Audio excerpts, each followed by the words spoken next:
बहुत तू सुंदर हो गई बारू। तोहर फ्रिज के पानी चाहिए। माथा गरम करके धैले रहता लो लेवाड़ा माज के घेरते रहला पे हेल जाता सब बोलो भाई। अब तोहर के जाके बिस्लेरी लें का फटपता ना पी लो। अब केने बारे रे अरे गवतिया डाल खांची कदेला जो होता है खांची मिलते नहीं। तोरा खांची नहीं मिलत तो जाके देख घर में खांची नहीं थे मिलत।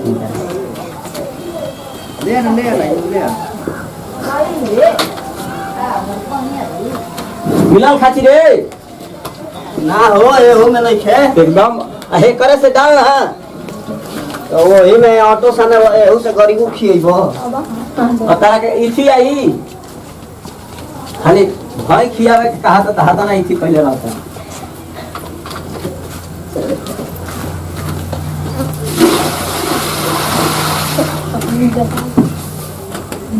भैंसियों के धोले नहीं खे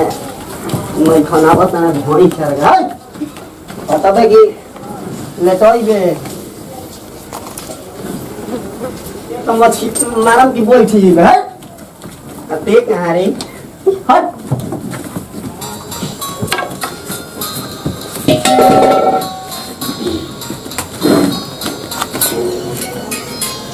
ठीक है करना है नमक।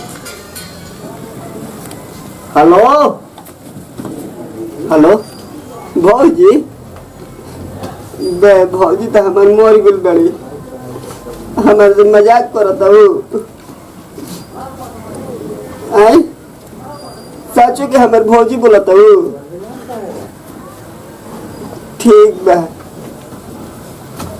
मजाक देखो करत हमारा से ठीक बा भौजी भैया से ना बताई भैया कल होता हूँ ठीक बा आओ ना बताई उनका से ठीक बा रख आ जाए बाप के लिए सारा पता चल जाए भैंसिन के रूम थोड़ा भारी गिरा जहे मन तहे घर के चल जान अरे भौजी बोला दे खुश रहे क्या हाल बा? ना दिन का हार हुआ तल चली तारे बिना मन ना लगत रहे हाँ छोड़ के चल भी रहू चुप रह ज्यादा बोला ना बोला तो हम ज्यादा भाई कुछ नहीं चलो देखी हो चलो भाजी रुको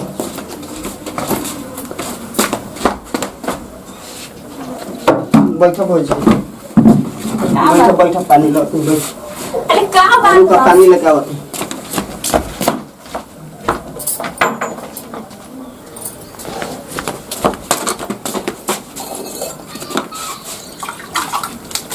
लो भाजी पानी पिए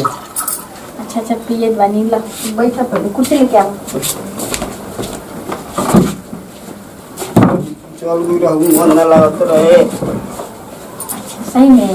में अच्छा भौजी तुम के कल रहे कि तो भौजी मर गेल बड़ी अरे हम ही कह लेली हम घरे गईनी ना तो हम बहुते रोइत न लिया तो हम भाई कहलस से रुक के वो काम करे पानी से देखिए सब लाइन पर आ जाए तो उन्हें फोन करलस कि ऐसे ऐसे हम जहर खा के मर गई हैं भौजी भाई और रोत रहन खूब सच सच कसम से कहते क्या रोत रहन क्या कहत रहलस सब बताइनी तो दोसरे सोचत रहन तो बताइनी तो कहतन कि हम गलती करने नहीं हई कर देनी हम कर देनी अच्छा तो तुम्हारा वैसे हमारा से बतावे के चाहिए तू काहे झूठ बोल लो अच्छा चल आइए ना काहे रहता खिसियाल वाला चुप रहो किसी आए के कहतड़ू ऐसे ये तारा बिना मन ना होत रहे अरे बाप रे इतना माने छ तुम लोग जी के चल गई रहू तो देखा तो क्या करा होत रहा हमारा से हाँ पूरा खाना कौन बनाबत रहला सन हमारे से बनावा होत रहा आगे तो आज का के फिर बताओ पानी के मदद से काम कर दे पर खाना मत दो आगे तक चलो घर में आराम कर चल बाबू एने बारे कहाँ गोइल भाई हो ई कुर्सी है जब भाई बस कहाँ गोइल बा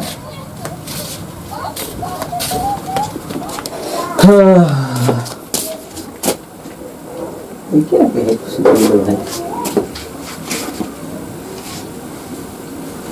है ना वो बुझाती है क्या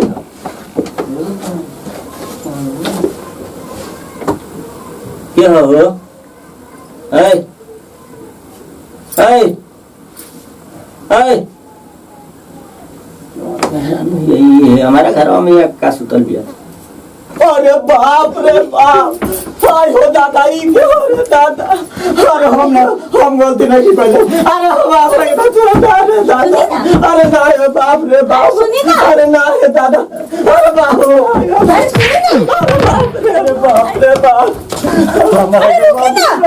हमारा गिरना हमारी गलती ना रहे अरे रुके ना अरे हमारी गलती ना रहे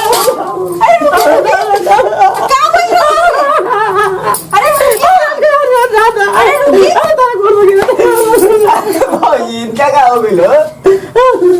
देखो ना जो क्या बोल रहा ए भैया देखो ना छुए सुनी ना जी अरे भैया देखो भागत बा अरे भैया भौजी है हो ए मारता वाला का भौजी है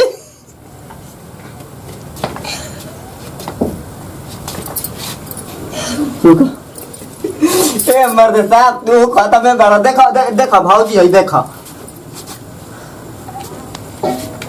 तू तो मर भी रहनु हां तो फिर जिंदा कैसे हो गलू रवा प्यार में भौजी मुअल ना रही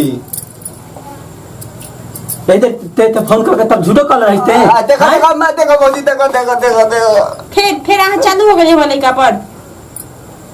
ये फोन करके कहले रहला कि भौजी मर गेली इहे कहले रहला ई ना कहले रहला हम कहले रहलिया जब देखो तब हमारे पे खिसियाई रहता है ई कौन ड्रामा है हैं रउआ जी ड्रामा कहले रहली है कि हाँ हमरा एकरा बीच में चक्कर चले या हाई हाउ तो ओकरे रउआ आंख के पर्दा हटावे लगी ई कुल नाटक हम कहले रहली है बुझली वही अपन गाँव छी हमारा पे देखो तो भौजी कोई जल्दी को हमें डर लगता है ज्यादा हमारा के जीवन हम हम लड़का के फिर ना कुछ बोलिया काम धरते हैं आज के बाद ऐसा गलती ना हम माने जे भी माने हम गलत में बोल दिले रहे चाहे थी कहले रहे तुम कर ज्यादा माफ कर दे हम न जानते रहे कि हम लोग इतना ही थी बोल देख एगो बात रउआ पता होए के चाहिए कि सब देवर भाभी में गलत रिश्ता ना होखेला समझ सही बात बा हम ये बात के ना समझ कोई घर में जाई तो देवर के लोग अपन छोट बेटा लेखा माने रउआ के तो पता हो ना हम इनका खातिर अपन लड़का ना पैदा करे बानी कि जब तक इनका घर न बसा दे तब तक हम अपन बच्चा न पैदा करब जे इनका प्यार में कमी न हो जाए रउआ माई बाबू से हम वादा नु कैले रहली हा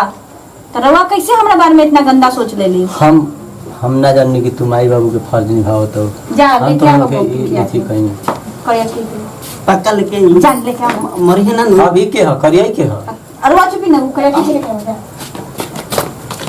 अभी करिया फिर चुप रही ना रउआ